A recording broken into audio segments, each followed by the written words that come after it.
Hare Krishna everyone, Radhe Radhe. I hope all of you are well. Today we are here to learn about the Shloka 41. Last we did Shloka 40, in which we learned how, in varna-shrama ashram, a household is based on certain family traditions, and those family traditions depend mostly on the elderly people of the house.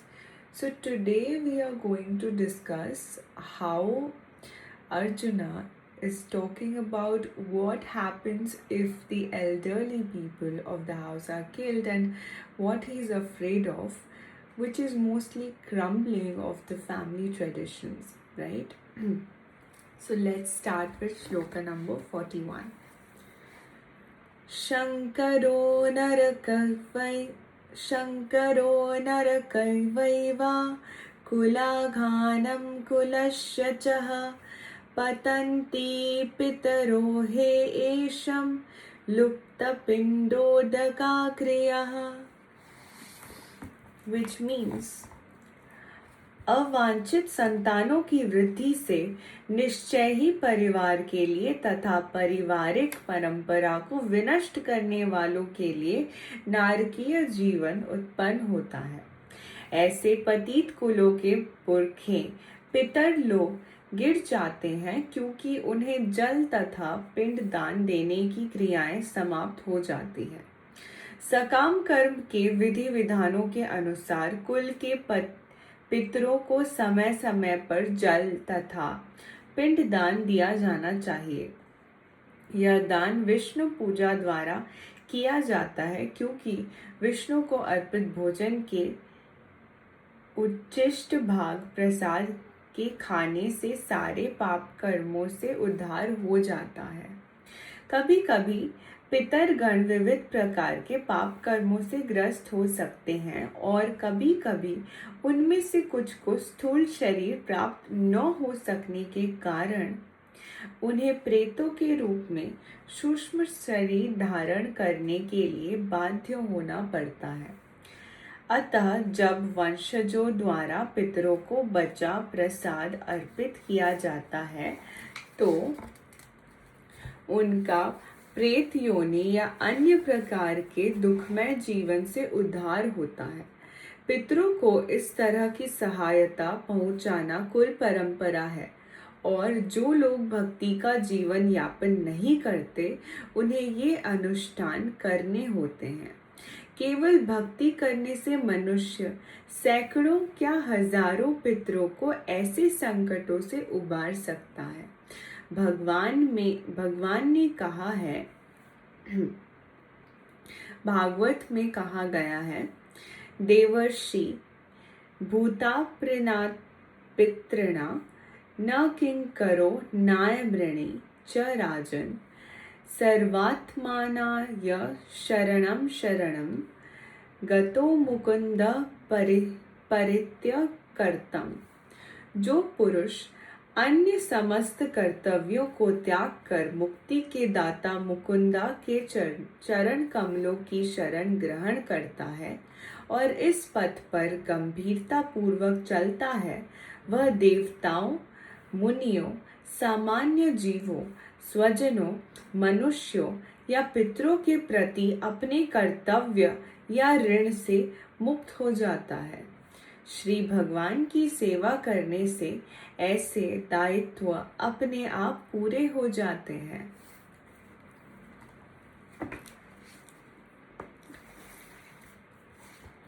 So here what it has been discussed in the first shloka is that when there's a rise in the unwanted population, here with unwanted population they don't mean the extra population, they mean the population which has not been brought up with the right sanskar, the adharmic population, the people who don't follow the Sanatan rules that have been made by the God for the balance of the ecosystem and earth.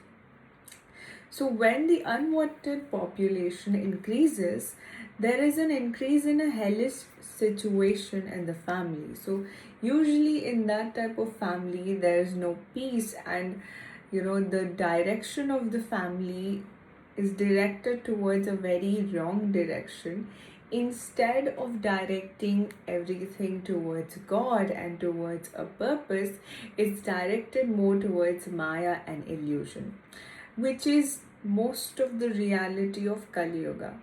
So what happens is this destroys the family tradition, and once the family tradition is destroyed, the family gets corrupted, and hence it also starts to affect the society, right? Also the mindset of the society. So no offering of food and water is done to the ancestors in such type of a corrupt family. Now what happens is, usually in our Sanatan tradition, it is extremely important to offer food and water periodically to our forefathers or the ancestors of the family, and it is done by offering it first to Lord Vishnu, and then it reaches them. So sometimes the forefathers, they suffer due to certain sinful reactions of the karma that they have done in Bhulok, as in earth. So they cannot acquire a material body again for prayashchit, right? And they keep wandering as souls, right? And mostly in a ghostly form. So to free them from such suffering, that is why the Pinddan and the Arpan is done to ancestors on a periodical basis. So sometimes when the prasad is offered, they are released from the misery, and they can now be released from that ghostly form, and they can enter a new body. They can be given a new chance to improve their karmas. Now, if this is done by the people who are not devotional, let us say that people, whoever is devotional in the house, for example, if anybody who does nam jap and who does God's seva, they not only help relieving the misery of their ancestors who are no longer in this world, they also don't need to perform such actions of pinddan and everything else, because all of this is taken care when you move into devotion. So all the forefathers get free from the misery. So your devotion in Kali Yuga is more about Nam Jap or Hari Nam Sankirtan, right? The Kirtan or Nam Jap is more than enough in Kali Yuga as your devotion or as your offering to Lord Shri Krishna, or in any way you believe in God, whichever form you believe in. So what happens is, once the soul takes shelter of the lotus feet of the Lord, that is Lord Shri Krishna, who is the one responsible for giving liberation, as in moksha, there is no obligation for that surrendered soul, and that soul gets free of everything, of all the obligation towards demigods, sages, general living entities, family, humankind, or even forefathers. So and this can only be done through the devotional service to Lord, by and that itself fulfills all the obligations of that soul.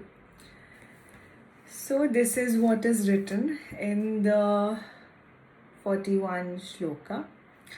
So it's very, very important to understand that Sanatan Dharma is not just something that people follow blindly. It is something that's extremely scientific, and for people who understand the energy and soul also know the fact that everything in Sanatan Dharma is more like a way of lifestyle which covers every aspect of life, not just the material aspect but also the spiritual aspect.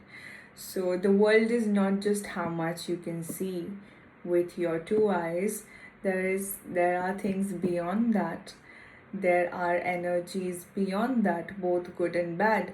So once you're able to understand how energies work, you understand how the world works. And this is an important concept of understanding that at the end of the day, everyone is trying to come back home, and that is towards God. So most of the people try and go look for happiness outside, whereas all the happiness lies inside us in the form of that divine energy, in the form of God. When we start seeing the divinity in everyone around us, in everything around us, and in also our own self, we realize that we've never been away from divinity. And it's actually very, very important to understand that, because that helps us make more informed life choices. And once we are more conscious and awakened to a different consciousness and depth of understanding life, it becomes extremely easy to deal with life and its problems, knowing that God is with you. And this can only happen once you've surrendered to the Lord and you willingly accept what He gives and you thank Him every day for what you have today. So this is what we are to learn for today.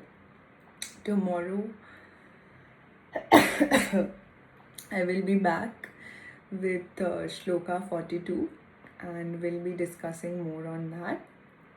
Until then, take care of yourself. Hare Krishna, Radhe Radhe.